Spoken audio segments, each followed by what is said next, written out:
My name is David Landini.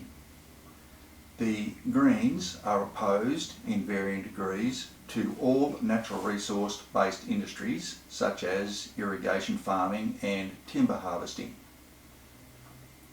Their ideas are based on incorrect or inconclusive information and assumptions, and their actions are detrimental to many people, particularly those in country areas whose livelihoods and quality of life are either directly or indirectly reliant on these industries. Of course, the vast majority of Green voters live in urban areas and are not directly affected by their own actions. In the 2022 Victorian state election, the Greens received 416,069 primary votes, being 11.5% of the Victorian total. These 416,069 votes are more than the total number of voters in the 10 marked electorates displayed, this being 413,648. 4 of their members were elected to the Legislative Assembly, all in urban electorates, and 4 members were elected to the Legislative Council, with 3 being from urban regions. These numbers and picture illustrate the direct relative political power the Greens have in Victoria. There is also an indirect and not obvious political power associated with the Green vote that is at least as detrimental to country people as the direct power is. All state and federal elections use a preferential voting system.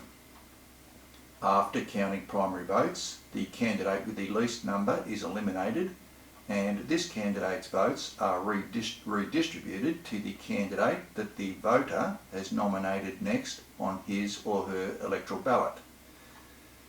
This process continues until one candidate has achieved over 50% of the votes. This candidate is then declared elected and the redistribution of votes stops. Very few candidates are elected on their primary vote alone. The majority rely on the distribution of preferential votes to be elected. In election campaigns, candidates always appeal to their regular voter base, for example Liberal or Labor, but to be elected they also need to appeal for the preferential votes of the other candidates that will probably be eliminated. The third largest political party by votes in Victoria is the Greens, and if the Greens candidate is eliminated, it is the Greens preferential votes that are redistributed. Very often it is the Greens preferential vote that decides who is elected. An example of the electoral power of the Green preference vote follows. I originally intended to use the election of the Premier, Daniel Andrews, in the electoral district of Mulgrave, but as he was elected with 51% of the primary vote, a preferential vote distribution was not required or made. The example is from the electoral district of Albert Park, this being the first electoral district displayed on the Victorian Electoral Commission website. After the other candidates had been eliminated and their votes redistributed, the total votes for the last 3 candidates were 15,428 for Labor's Nina Taylor, 10,127 for the Greens' Kim Semiotis, and 13,555 for the Liberals' Lauren Sherson.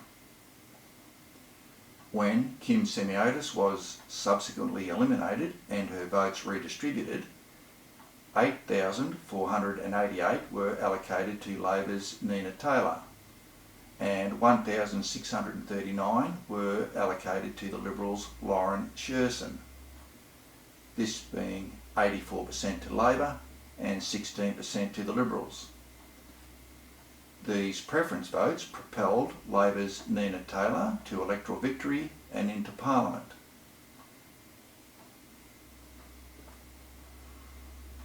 A reason the vast majority of preference votes from the Greens were redistributed to Labor's Nina Taylor is because the Labor Party has appealed for these votes by adopting Green-style policies such as saving the Murray River, prohibiting timber harvesting and climate change action. The Labor Party has adopted these policies for both purposes of keeping Labor voters with Green sympathies still voting Labor and to appeal for the preference votes of actual Green voters. The Liberal National Party coalition has also adopted Green Party policies for the same reasons as the Labor Party, but due to the Liberal and Labor Parties' Green policies being so similar, and the disposition of most Green voters toward the socialist policies already embedded in the Labor Party, most Green preference votes are for the Labor Party candidates. The people in the country areas of Victoria have a three-level political problem with defending their livelihoods. The first is the lack of an effective quantity of representation in Parliament, with only 20 country members of the Legislative Assembly compared to 68 from the Melbourne and Port Phillip urban areas. The second is the large amount of opposition in urban Victoria to the natural resource-based industries that many country Victorians' livelihoods depend on. This is expressed, but not limited to, the Green members of Parliament. The third is the practice of politicians from the Labor, Liberal and even the country-based National Party adopting Green policies that are detrimental to country people to appeal for Green preferential votes.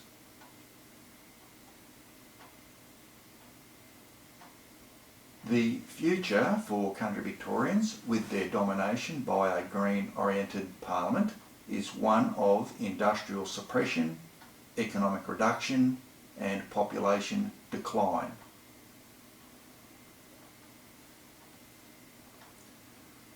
All Australian states are guaranteed certain powers by the Australian Constitution, with authority over natural resources being one of them.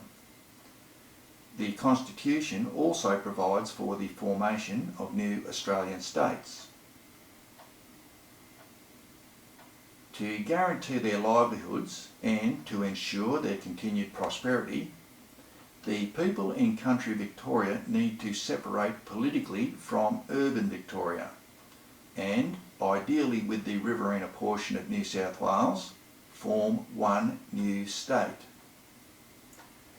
This state will have authority over its water, timber and all other natural resources.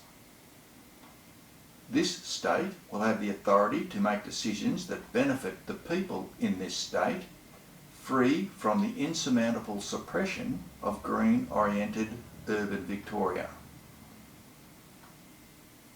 This state is needed, and it is needed now.